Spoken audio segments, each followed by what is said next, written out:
December 19, 2022, before sunrise, the crescent moon approaches the Scorpion's pincers. After sundown, attempt to spot the bright 5 planets. Photo caption: view of the Earth as seen by the Apollo 17 crew traveling toward the moon. This translunar coast photograph extends from the Mediterranean Sea area to the Antarctica South Polar Ice Cap. This is the first time the Apollo trajectory made it possible to photograph the South Polar Ice Cap. NASA photo. By Jeffrey L. Hunt. Chicago, Illinois, sunrise, 7:14 a.m. CST, sunset, 4:22 p.m. CST. Check local sources for sunrise and sunset times for your location. Daylight has reached the shortest time interval for the year, 9 hours, 8 minutes. Latest sunrise time, 7:18 a.m. CST, begins on the 28th and lasts through January 10th. Jupiter's Great Red Spot's transit times, when it is in the center of the planet in the southern hemisphere, 4:28 UT, 14:24 UT, December 20th, 0:20 UT. Convert the time to your time zone. In the US, subtract 5 hours for EST, 6 hours for CST, and so on. Use a telescope to see the spot. Times are from Sky and Telescope magazine. Photo caption — December 19, 1972, the Apollo 17 command module, with astronauts Eugene A. Cernan, Ronald E. Evans and Harrison H. Schmitt aboard, near splashdown in the South Pacific Ocean to successfully concludes the final lunar landing mission in NASA's Apollo program. NAS photo. This is the 50th anniversary of the last Apollo lunar mission, Apollo 17. On December 19, 1972, the crew returned to Earth. The command module with Eugene Cernan, Ronald Evans, and Harrison Schmitt landed in the Pacific Ocean. NASA's summary of the mission stated, the Apollo 17 mission was the most productive and trouble-free piloted mission, and represented the culmination of continual advancements in hardware, procedures, training, planning, operations, and scientific experiments. This ended a phase of human exploration of space that placed 12 humans on the moon for brief visits. Here is today's planet forecast. Morning sky. Chart caption: 2022, December 19th, before sunup, the crescent moon is to the lower left of Spica and to the upper right of the Scorpion's pincers. There is no bright planet in the sky this morning. 1 hour before sunup, the crescent moon, 19% illuminated, is about 1/3, 30 degrees, of the way up in the south-southeast, 11.6 degrees to the lower left of Spica. 2019, January 31st, Venus and the crescent moon up close. Notice the earthshine on the night portion of the moon. The moon is showing earthshine on its night portion. Reflected sunlight from Earth's oceans, clouds, and land gently illuminates the lunar night.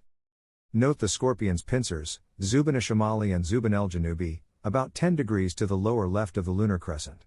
They are about the brightness of the stars of the Big Dipper. At this hour the Scorpion seems to be climbing across the southeastern horizon. Today the pincer stars belong to Libra. The Scorpion's forehead, Shuba, is nearly 10 degrees above the horizon. Antares, the heart, makes its first morning appearance, known as the heliacal rising, in a few mornings. Evening sky. Chart caption: 2022, December 19th, Venus and Mercury are visible in the southwest after sundown. Begin looking for the 5-planet display. Venus and Mercury are low in the southwest during brighter twilight. At that time the challenge is Saturn. Not as bright as Jupiter or Mars, this outer planet becomes visible about 45 minutes after sundown, depending on local weather conditions. Find a clear horizon, looking toward the southwest. On the 24th, the evening crescent moon joins the view with the 2 inner planets. This evening at 30 minutes after sundown, brilliant Venus is about 5 degrees above the southwest horizon to the right of the southwest point. While the planet is near the horizon, it is bright enough to be seen without a binocular's optical assist, in this level of twilight, but one might be needed to initially find it. Photo caption: 2019, March 1st, Venus and the moon near sunrise. One technique that I use is to walk either toward or away from the planet's suspected location to see it compared to a tree or nearby building. If you find it, you can show it to a sky-watching companion by referencing the planet to the terrestrial feature. The accompanying photo above shows the planet reference to a tree. Mercury is 5.7 degrees to the upper left of Venus. Both easily fit into the same binocular field of view. The planet is fairly bright. Can you see it without the binocular? Saturn is over 30 degrees to the upper left of Mercury and the same distance above the south-southwest horizon. It is not bright and likely not visible without optical assistance at this level of twilight. Point the binocular in the general direction to slowly sweep the sky either up and down or left to right, in a pattern with overlapping binocular field of views, a grid search. During the next several minutes, the sky darkens further and Venus and Mercury are lower in the sky. Saturn might be visible during this interval, depending on the clarity of the sky. If so, then look for Mercury and Venus in the southwest, Jupiter in the south-southeast, and Mars in the east-northeast. 15 minutes later, 45 minutes after sundown, Mercury is lower in the southwest and Venus is very low, nearly setting, but theoretically visible because of its brilliance.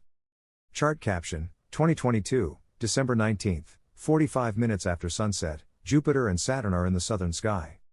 Saturn is easily in view in the south-southwest and bright Jupiter is in the south-southeast, about halfway up, 45 degrees, in the sky.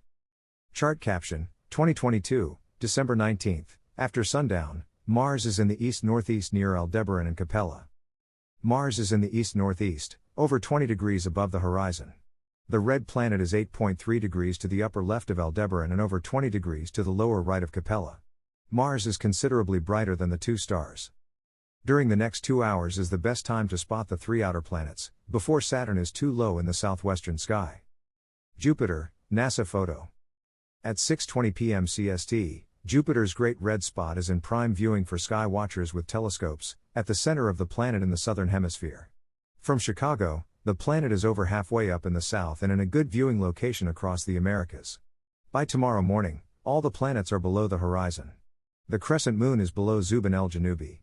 Tomorrow evening provides an improving opportunity to see the 5 planets simultaneously.